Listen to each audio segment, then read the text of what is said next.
Hello my YouTube family, ಹೇಗಿದ್ದೀರಾ ಎಲ್ಲರೂ ಚೆನ್ನಾಗಿದ್ದೀರಾ? ಅದೇ ರೀತಿ ನಿಮ್ಮ ಲೈಫ್ನಲ್ಲಿ ಪಾಸಿಟಿವ್ ಆಗಿ ಥಿಂಕ್ ಮಾಡ್ತಾ ಇದ್ದೀರಾ ಅಂದ್ಕೊಂಡಿದ್ದೀನಿ. ಈಗ ಓವರಾಲ್ ಎನರ್ಜಿಯ ಮೂಲಕ ಈ ರೀಡಿಂಗನ್ನು ನೋಡೋಣ. ಇದು ಕಲೆಕ್ಟಿವ್ ಟೈಮ್ಲೆಸ್ ಜನರಲ್ ರೀಡಿಂಗ್ ಆಗಿರುತ್ತೆ. ಜನರಲ್ ರೀಡಿಂಗ್ ಆಗಿರೋದ್ರಿಂದ ಜನರಲ್ ರೀತಿಯಲ್ಲಿ ನೀವು ಇದನ್ನು ಜಡ್ಜ್ ಮಾಡಬೇಕಾಗುತ್ತೆ. ಅಂದರೆ 100% ಎಲ್ಲ ವಿಷಯಗಳು ಎಲ್ರಿಗೂ ಮ್ಯಾಚ್ ಆಗಬೇಕು ಅಂತ ಇಲ್ಲ. ಹಾಗಾಗಿ ನಿಮಗೆ ಎಷ್ಟು ವಿಷಯಗಳು ಮ್ಯಾಚ್ ಆಗುತ್ತೋ, ಎಷ್ಟು ಎನರ್ಜೀಸ್ಗಳು ಮ್ಯಾಚ್ ಆಗುತ್ತೋ ಅಷ್ಟನ್ನು ಮಾತ್ರ ತಗೊಂಡು ಬಾಕಿ ಉಳಿದಿರುವ ವಿಷಯಗಳನ್ನು ಅಲ್ಲಿಗೆ ಬಿಟ್ಬಿಡಬೇಕಾಗುತ್ತೆ. ಈ ರೀಡಿಂಗಲ್ಲಿ ಬರುವ ಯಾವುದೇ ವಿಷಯಗಳನ್ನಾಗಲಿ ಫೋರ್ಸ್ಫುಲ್ಲಾಗಿ ನಿಮ್ಮ ಮೇಲೆ ನೀವು ಹಾಕ್ಕೊಳ್ಬಾರ್ದು. ಹಾಗಾದರೆ ಈಗ ರೀಡಿಂಗನ್ನು ಶುರು ಮಾಡೋಣ. ಈ ವ್ಯಕ್ತಿಯ ಎನರ್ಜಿಯ ಅಕಾರ್ಡಿಂಗ್ ನೋಡೋದಾದರೆ ಈ ಮೊದಲು ಅಥವಾ ಪಾಸ್ಟ್ನಲ್ಲಿ, ರೀಸೆಂಟ್ ಪಾಸ್ಟ್ನಲ್ಲಾಗಿರಬಹುದು, ಈ ವ್ಯಕ್ತಿಯ ಎನರ್ಜಿ ತುಂಬ ಹೆವಿಯಾಗಿ ಕಾಣಿಸ್ತಾ ಇದೆ. ಈ ಪರ್ಸನ್ ಈ ಹಿಂದೆ ಯಾವುದೋ ಒಂದು ಡಿಸಿಷನನ್ನು ಈ ರಿಲೇಷನ್ಶಿಪ್ಪಲ್ಲಿ ತಗೊಂಡಿದ್ದಾರೆ. ಆ ಡಿಸಿಷನ್ ನಿಮಗೆ ತುಂಬ ಹರ್ಟ್ ಆಗಿದೆ.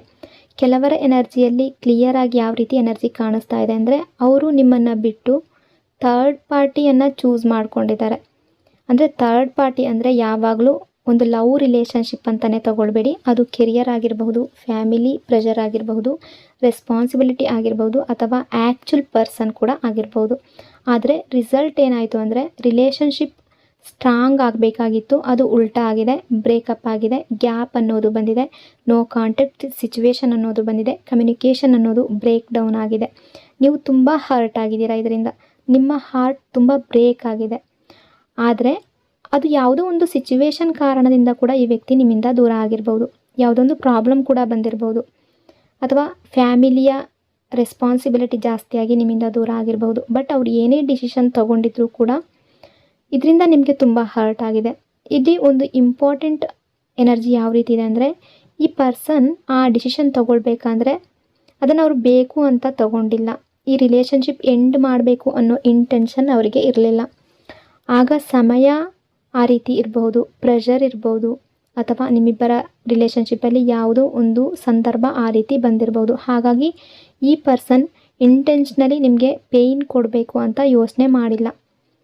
ಆದರೆ ಅದನ್ನು ಎಕ್ಸ್ಪ್ಲೈನ್ ಮಾಡುವಂತಹ ಕರೇಜ್ ಆಗಲಿ, ಧೈರ್ಯ ಆಗಲಿ ಅವರ ಹತ್ರ ಇಲ್ಲ. ಅಂದರೆ ಏನಾಯಿತು, ಯಾವ ರೀತಿ ಆಯಿತು, ಯಾವ ರೀತಿಯ ಪ್ರಾಬ್ಲಮ್ ಬಂತು, ಏನು ಸಿಚುವೇಶನ್ ಇತ್ತು, ಅದನ್ನು ನಿಮ್ಮ ಹತ್ರ ಹೇಳ್ಕೊಳ್ಳೋದಕ್ಕೆ ಆ ಕರೇಜ್ ಅನ್ನೋದು, ಧೈರ್ಯ ಅನ್ನೋದು ಈ ಪರ್ಸನ್ಗೆ ಸಾಲ್ತಾ ಇಲ್ಲ. ನಿಮ್ಮನ್ನು ಫೇಸ್ ಮಾಡುವ ಕಾನ್ಫಿಡೆನ್ಸ್ ಈ ವ್ಯಕ್ತಿಗೆ ಇರಲಿಲ್ಲ. ಪ್ರೆಸೆಂಟಲ್ಲಿ ಇವರು ಸೈಲೆಂಟ್ ಆಗಿದ್ದಾರೆ. ಈಗ ಯಾಕೆ ಸೈಲೆಂಟ್ ಆಗಿದ್ದಾರೆ ಅಂದರೆ, ಅವರ ಕರೆಂಟ್ ಎನರ್ಜಿಯನ್ನು ನೋಡಿದ್ರೆ ಅವರು ಸೈಲೆಂಟ್ ಮೋಡ್ನಲ್ಲಿ ಇರೋ ರೀತಿ ಕಾಣಿಸ್ತಾ ಇದ್ದಾರೆ. ಕಾಲ್ ಮಾಡ್ತಾ ಇಲ್ಲ, ಮೆಸೇಜ್ ಮಾಡ್ತಾ ಇಲ್ಲ, ಅಥವಾ ಈ ರಿಲೇಷನ್ಶಿಪ್ಪಲ್ಲಿ ಎಫರ್ಟ್ ತೋರಿಸ್ತಾ ಇಲ್ಲ. ಕೆಲವೊಮ್ಮೆ ರೂಡ್ ಬಿಹೇವ್ ಮಾಡ್ತಾ ಇರಬಹುದು. ಅಂದರೆ ಮಾತಾಡ್ತಾ ಇದ್ದರೂ ಕೂಡ ಇಗ್ನೋರ್ ಮಾಡ್ತಾ ಇರ್ಬೋದು. ನಿಮಗೆ ಇದು ಟಾಕ್ಸಿಕ್ ಬಿಹೇವಿಯರ್ ಅಂತ ಕೂಡ ಅನ್ನಿಸ್ತಾ ಇರ್ಬೋದು. ಆದರೆ ಇವ್ರು ಯಾಕೆ ಈ ರೀತಿ ಸೈಲೆಂಟ್ ಆಗಿದ್ದಾರೆ ಅಂತ ನೋಡೋದಾದರೆ, ಈಗ ಪ್ರೆಸೆಂಟ್ ಟೈಮಲ್ಲಿ ಈ ವ್ಯಕ್ತಿ ಮೆಂಟಲಿ ಡಿಸ್ಟರ್ಬ್ ಆಗಿದ್ದಾರೆ ಅನ್ನೋ ರೀತಿ ಎನರ್ಜಿ ಕಾಣಿಸ್ತಾ ಇದೆ. ತುಂಬ ಓವರ್ ಥಿಂಕಿಂಗ್ ಮಾಡ್ತಾ ಇದ್ದಾರೆ, ಕನ್ಫ್ಯೂಸ್ಡ್ ಆಗಿದ್ದಾರೆ. ನಾನು ಹೇಗೆ ಎಕ್ಸ್ಪ್ಲೈನ್ ಮಾಡಲಿ ಅನ್ನೋ ಡೌಟ್ನಲ್ಲಿ ಇದ್ದಾರೆ. ನಿಮ್ಮ ಎಕ್ಸ್ಪೆಕ್ಟೇಷನ್ ಏನು ಅಂದರೆ, ನೀವೀಗ ಎಕ್ಸ್ಪೆಕ್ಟ್ ಮಾಡ್ತಾ ಇದ್ದೀರಾ ಅಂದರೆ ಅವ್ರು ಕಾಲ್ ಮಾಡಬೇಕು, ನಿಮಗೆ ಮೆಸೇಜ್ ಮಾಡಬೇಕು, ಬ್ಲಾಕ್ ಮಾಡಿದರೆ ಅನ್ಬ್ಲಾಕ್ ಮಾಡಬೇಕು, ಈ ರಿಲೇಷನ್ಶಿಪ್ಪಲ್ಲಿ ಫಸ್ಟ್ ಸ್ಟೆಪ್ ತಗೋಬೇಕು, ಮೊದಲ ಹೆಜ್ಜೆ ಇಡಬೇಕು. ಏನೇ ಆಗಿದ್ರು ನಿಮ್ಮ ರಿಲೇಷನ್ಶಿಪ್ಪಲ್ಲಿ ಅದನ್ನು ಇವರು ಸರಿ ಮಾಡಬೇಕು. ಪಾಸ್ಟಲ್ಲಿ ಏನೇ ಆಗಿದ್ರೂ ಕೂಡ ಅದನ್ನು ಇವರು ಮರಿಬೇಕು. ಈ ರಿಲೇಷನ್ಶಿಪ್ ಮತ್ತೆ ಕಂಟಿನ್ಯೂ ಆಗಬೇಕು, ಫ್ರೆಶ್ ಬಿಗಿನಿಂಗ್ ಆಗಬೇಕು ಅಂತ ನೀವು ವೆಯ್ಟ್ ಮಾಡ್ತಾ ಇದ್ದೀರಾ. ನಿಮ್ಮ ಎನರ್ಜಿ ಆ ರೀತಿ ಕಾಣಿಸ್ತಾ ಇದೆ. ಬಟ್ ಕೆಲವೊಮ್ಮೆ ನೀವು ಯಾವ ರೀತಿ ಥಿಂಕ್ ಮಾಡ್ತಾ ಇದ್ದೀರಾ ಅಂದರೆ, ಇಷ್ಟೆಲ್ಲ ವಿಷಯಗಳು ನಿಮ್ಮ ಮನಸ್ಸಿನಲ್ಲಿದೆ, ಆ ವ್ಯಕ್ತಿಯನ್ನು ನಿಮ್ಮ ಮನಸ್ಸಿನಿಂದ ತೆಗೆದು ಹಾಕೋದಕ್ಕೆ ಆಗ್ತಾ ಇಲ್ಲ, ಅವರ ನೆನಪು ಅನ್ನೋದು ನಿಮಗೆ ಕಾಡ್ತಾ ಇದೆ. ಬಟ್ ಕೆಲವೊಮ್ಮೆ ಯಾವ ರೀತಿ ಥಿಂಕ್ ಮಾಡ್ತಾ ಇದ್ದೀರಾ ಅಂದರೆ, ಗಿವ್ ಅಪ್ ಮಾಡೋಣ ಆ ರೀತಿಯ ಫೀಲ್ ಕೂಡ ಮಾಡ್ಕೊಳ್ತಾ ಇದ್ದೀರಾ. ಅಂದರೆ ಬೇಡವೇ ಬೇಡ, ಈ ರಿಲೇಷನ್ಶಿಪ್ ಸಾಕಾಗಿ ಹೋಗಿದೆ ಅನ್ನೋ ರೀತಿ ಕೂಡ ಥಿಂಕ್ ಮಾಡ್ತಾ ಇದ್ದೀರಾ. ಅಂದರೆ ಈ ವ್ಯಕ್ತಿಯನ್ನು ವೆಯ್ಟ್ ಮಾಡಿ, ಇವರ ಮೆಸೇಜ್ಗೆ, ಕಾಲ್ಗೆ ವೆಯ್ಟ್ ಮಾಡಿ ಕೂಡ ನಿಮಗೆ ಸಾಕಾಗಿ ಹೋಗಿದೆ. ಕೆಲವೊಬ್ಬರ ಎನರ್ಜಿಯ ಪ್ರಕಾರ ನೀವು ನಿಮ್ಮ ಸೆಲ್ಫ್ ರೆಸ್ಪೆಕ್ಟ್ ಬಗ್ಗೆ ತುಂಬ ಯೋಚನೆ ಮಾಡ್ತಾ ಇದ್ದೀರಾ. ನಾನು ಯಾಕೆ ಆಲ್ವೇಸ್ ಕಾಂಪ್ರಮೈಸ್ ಮಾಡ್ಕೋಬೇಕು ಅಂತ ನಿಮ್ಮನ್ನು ನೀವು ಪ್ರಶ್ನೆ ಕೇಳ್ಕೊಳ್ತಾ ಇದ್ದೀರಾ. ಬಟ್ ಈ ವ್ಯಕ್ತಿಯ ಎನರ್ಜಿ ಯಾವ ರೀತಿ ಇದೆ ಅಂತ ನೋಡೋದಾದರೆ, ಇವರ ಮೈಂಡ್ ಸೆಟ್ನಲ್ಲಿ ಯಾವ ರೀತಿಯ ಎನರ್ಜಿ ಇದೆ ಅಂತ ನೋಡೋದಾದರೆ, ಈ ಪರ್ಸನ್ ಪ್ರೆಸೆಂಟ್ ಟೈಮ್ನಲ್ಲಿ ಎಮೋಷ್ನಲಿ ಸ್ಟೇಬಲ್ ಇಲ್ಲ. ಅವರು ಹೆಲ್ಪ್ಲೆಸ್ ಫೀಲ್ ಮಾಡ್ಕೊಳ್ತಾ ಇದ್ದಾರೆ, ಫೋಕಸ್ ಮಾಡೋದಕ್ಕೆ ಆಗ್ತಾ ಇಲ್ಲ, ಕ್ಲಾರಿಟಿ ಅನ್ನೋದು ಇಲ್ಲ. ರಿಲೇಷನ್ಶಿಪ್ಪಲ್ಲಾಗಿರ್ಬೋದು, ಯಾವುದೇ ವಿಷಯದಲ್ಲಾಗಿರ್ಬೋದು, ಅಂದರೆ ನಿಮ್ಮಿಬ್ಬರ ನಡುವೆ ನಡೆದಿರುವ ವಿಷಯದಲ್ಲಿ ಕ್ಲಾರಿಟಿ ಅನ್ನೋದು ಅವ್ರಿಗೆ ಸಿಗ್ತಾ ಇಲ್ಲ. ತುಂಬ ಕನ್ಫ್ಯೂಸ್ಡ್ ಆಗಿದ್ದಾರೆ. ಯಾವ ಕ್ಲಾರಿಟಿ ಕೊಡಬೇಕು ಅನ್ನೋದು ಗೊತ್ತಾಗ್ತಾ ಇಲ್ಲ. ನಿಮ್ಮನ್ನು ಯಾವ ರೀತಿ ಫೇಸ್ ಮಾಡೋದು, ಯಾವ ರೀತಿ ಸಿಚುವೇಶನ್ ಈ ರೀತಿ ಆಗೋದಕ್ಕೆ ಕಾರಣ ಏನು ಅಂತ ನಿಮಗೆ ಎಕ್ಸ್ಪ್ಲೈನ್ ಯಾವ ರೀತಿ ಮಾಡಬೇಕು ಅಂತ ಗೊತ್ತಾಗ್ತಾ ಇಲ್ಲ. ಪ್ರಾಬ್ಲಮ್ಸ್ಗಳು ಜಾಸ್ತಿ ಆಗಿದ್ರೆ, ಅಂದರೆ ಇಬ್ಬರ ನಡುವೆ ಏನಾದರೂ ಪ್ರಾಬ್ಲಮ್ಸ್ ಜಾಸ್ತಿ ಆಗಿದ್ರೆ, ಫೈಟ್ ಏನಾದರೂ ಜಾಸ್ತಿ ಆಗಿದ್ರೆ ಈ ವ್ಯಕ್ತಿ ಸೈಲೆಂಟ್ ಆಗಿರೋ ರೀತಿ ಕಾಣಿಸ್ತಾ ಇದೆ. ನೀವು ಅಂದ್ಕೊಳ್ತಾ ಇರ್ಬೋದು, ನಿಮಗೆ ಅನ್ನಿಸ್ತಾ ಇರ್ಬೋದು ಈ ವ್ಯಕ್ತಿಗೆ ನಿಮ್ಮ ಮೇಲೆ ಲವ್ ಇಲ್ಲ, ನಿಮ್ಮನ್ನು ಪ್ರೀತಿಸೋದಿಲ್ಲ. ಆದರೆ ಎನರ್ಜಿಯ ಪ್ರಕಾರ ನೋಡೋದಾದರೆ ಲವ್ ಇಲ್ಲ ಅಂದರೆ ಇಷ್ಟು ಡಿಸ್ಟರ್ಬ್ ಆಗೋದಿಲ್ಲ ಅವರು. ಲವ್ ಇಲ್ಲ ಅಂದರೆ ಇಷ್ಟು ಓವರ್ ಥಿಂಕ್ ಮಾಡೋದಿಲ್ಲ. ಅವರಿಗೆ ಪರ್ಮನೆಂಟ್ ಎಂಡ್ ಮಾಡಬೇಕು ಈ ರಿಲೇಷನ್ಶಿಪ್ ಅಂತ ಇಂಟೆನ್ಷನ್ ಅನ್ನೋದು ಇಲ್ಲ. ಅವರು ಮೂವ್ ಆನ್ ಆಗಿಲ್ಲ. ಡಿಸ್ಟೆನ್ಸ್ ಈಗ ಇರಬಹುದು, ಇಬ್ಬರ ನಡುವೆ ಮಿಸ್ಅಂಡರ್ಸ್ಟ್ಯಾಂಡಿಂಗ್ ಇರಬಹುದು, ನೋ ಕಾಂಟ್ಯಾಕ್ಟ್ ಸಿಚುವೇಶನ್ ಇರಬಹುದು, ಅಥವಾ ಗ್ಯಾಪ್ ಬಂದಿರಬಹುದು. ಬಟ್ ಅವರು ಮೂವ್ ಆನ್ ಆಗಬೇಕು ಅಥವಾ ಗಿವ್ ಅಪ್ ಮಾಡಬೇಕು ಅನ್ನೋ ರೀತಿ ಥಿಂಕ್ ಮಾಡ್ತಾ ಇಲ್ಲ. ಇಲ್ಲಿ ಜಾಬ್ ಪ್ರೆಷರ್ ಇರಬಹುದು, ಫ್ಯಾಮಿಲಿ ಇಶ್ಯೂ ಇರಬಹುದು ಮಧ್ಯದಲ್ಲಿ, ಬಟ್ ನಿಮ್ಮನ್ನು ಮಿಸ್ ಮಾಡ್ಕೊಳ್ತಾ ಇದ್ದಾರೆ. ಈ ವ್ಯಕ್ತಿ ಹೊರಗಡೆಯಿಂದ ಸ್ಮೈಲ್ ಮಾಡ್ತಾ ಇರ್ಬೋದು, ಅಂದರೆ ನೀವು ಇವರನ್ನು ಸೋಷಿಯಲ್ ಮೀಡಿಯಾದಲ್ಲಿ ನೋಡ್ತಾ ಇರ್ಬೋದು, ಅಥವಾ ಹೊರಗಡೆ ನಿಮ್ಮ ಎದುರಿಗೆ ಇವರನ್ನ ಭೇಟಿ ಮಾಡುವ ಸಂದರ್ಭ ಇರ್ಬೋದು. ಏನೇ ಆಗಿದ್ರೂ ಕೂಡ ಇವರು ಹ್ಯಾಪಿಯಾಗಿ ಕಾಣ್ತಾ ಇರ್ಬೋದು. ಅಂದರೆ ಇವರ ಮುಖದಲ್ಲಿ ಸ್ಮೈಲ್ ಅನ್ನೋದು ಇರ್ಬೋದು, ಬಟ್ ಅದು ಫೇಕ್ ಸ್ಮೈಲ್ ಅನ್ನೋ ರೀತಿ ಎನರ್ಜಿ ಕಾಣಿಸ್ತಾ ಇದೆ. ಅವರ ಇನ್ಸೈಡ್ ಲೋನ್ಲಿ ಫೀಲ್ ಮಾಡ್ಕೊಳ್ತಾ ಇದ್ದಾರೆ. ಎಮೋಷ್ನಲಿ ಸ್ಯಾಟಿಸ್ಫೈಡ್ ಇಲ್ಲ ಇವರು, ಒಂಟಿತನ ಫೀಲ್ ಆಗ್ತಾ ಇದೆ. ಆ ರೀತಿ ಎನರ್ಜಿ ಕಾಣಿಸ್ತಾ ಇದೆ. ಈ ವ್ಯಕ್ತಿಯ ಕಡೆಯಿಂದ ಆ್ಯಕ್ಷನ್ ಬರ್ತಾ ಇದೆಯಾ ಅಂತ ಎನರ್ಜಿಯ ಮೂಲಕ ನೋಡೋದಾದರೆ ಪ್ರೆಸೆಂಟ್ ಎನರ್ಜಿಯಲ್ಲಿ ಫುಲ್ ಎಫರ್ಟ್ ಅನ್ನೋದು ಕಾಣಿಸ್ತಾ ಇಲ್ಲ.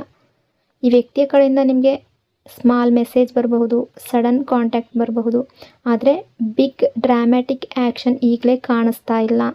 ಅಂದರೆ ಪ್ರೆಸೆಂಟ್ ಎನರ್ಜಿ, ಇವತ್ತಿನ ಎನರ್ಜಿ ಪ್ರಕಾರ ನಾನು ಹೇಳ್ತಾ ಇರೋದು, ಈ ವ್ಯಕ್ತಿ ಈಗ ಸಡನ್ಲಿ ಮೆಸೇಜ್ ಮಾಡುವ ರೀತಿ ಕಾಣಿಸ್ತಾ ಇಲ್ಲ. ನಿಮ್ಮನ್ನು ಮಿಸ್ ಮಾಡ್ಕೊಳ್ತಾ ಇದ್ದಾರೆ. ಎಕ್ಸ್ಪ್ಲೈನ್ ಯಾವ ರೀತಿ ಮಾಡೋದು ಅಂತ ಗೊತ್ತಾಗ್ತಾ ಇಲ್ಲ.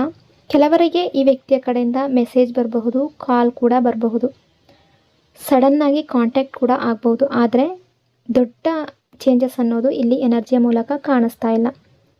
ಈ ಸಿಚುವೇಶನ್ ಏನಿದೆ ನಿಮ್ಮಿಬ್ಬರ ನಡುವೆ ಅದು ಪರ್ಮನೆಂಟ್ ಅಂತ ಅನ್ಕೋಬೇಡಿ. ಟೆಂಪ್ರವರಿ ಎನರ್ಜಿ ಅನ್ನೋದು ಕಾಣಿಸ್ತಾ ಇದೆ. ಫ್ಯೂಚರಲ್ಲಿ ತುಂಬ ಪಾಸಿಬಿಲಿಟಿ ಜಾಸ್ತಿ ಕಾಣಿಸ್ತಾ ಇದೆ. ಇವರು ಸೀರಿಯಸ್ ಆಗಿ ಈ ರಿಲೇಷನ್ಶಿಪ್ ಬಗ್ಗೆ ಥಿಂಕ್ ಮಾಡ್ತಾರೆ. ರಿಲೇಷನ್ಶಿಪ್ ವ್ಯಾಲ್ಯೂ ಏನು ಅನ್ನೋದು ಅರ್ಥ ಮಾಡ್ಕೊಳ್ತಾರೆ. ಈ ರಿಲೇಷನ್ಶಿಪ್ಗಾಗಿ ಎಫರ್ಟ್ ಹಾಕುವ ಪಾಸಿಬಿಲಿಟಿ ತುಂಬ ಜಾಸ್ತಿ ಕಾಣಿಸ್ತಾ ಇದೆ. ಇಬ್ಬರ ಎನರ್ಜಿಯಲ್ಲಿ ಕೂಡ ಸೇಮ್ ಫ್ರೀಕ್ವೆನ್ಸಿ ಇದೆ. ಅಂದರೆ ಇಬ್ಬರೂ ಕೂಡ ಓವರ್ ಥಿಂಕಿಂಗ್ ಮಾಡ್ತಾ ಇದ್ದೀರಾ ಈ ರಿಲೇಷನ್ಶಿಪ್ ಬಗ್ಗೆ. ಸ್ಟ್ರೆಸ್ ತಗೊಳ್ತಾ ಇದ್ದೀರಾ ಇಬ್ಬರು ಕೂಡ. ಆ ವ್ಯಕ್ತಿ ಕೂಡ ಥಿಂಕ್ ಮಾಡ್ತಾ ಇದ್ದಾರೆ, ನೀವು ಕೂಡ ಥಿಂಕ್ ಮಾಡ್ತಾ ಇದ್ದೀರಾ. ನೀವೊಬ್ಬರೇ ಈ ರಿಲೇಷನ್ಶಿಪ್ ಬಗ್ಗೆ ಥಿಂಕ್ ಮಾಡ್ತಾ ಇದ್ದೀರಾ ಅಂತ ಅನ್ಕೋಬೇಡಿ. ಫ್ಯೂಚರ್ ಬಗ್ಗೆ ವರಿ ಮಾಡ್ತಾ ಇದ್ದೀರಾ ಇಬ್ಬರು ಕೂಡ ಅಂದರೆ ಅವರು ನಿಮ್ಮನ್ನು ಕಳ್ಕೋಬಾರ್ದು ಅಂತ ಅಂದ್ಕೊಳ್ತಿದ್ದಾರೆ. ಅದೇ ರೀತಿ ನಿಮಗೂ ಕೂಡ ಈ ವ್ಯಕ್ತಿಯನ್ನು ಕಳ್ಕೊಳ್ಳೋದಕ್ಕೆ ಮನಸ್ಸಿಲ್ಲ.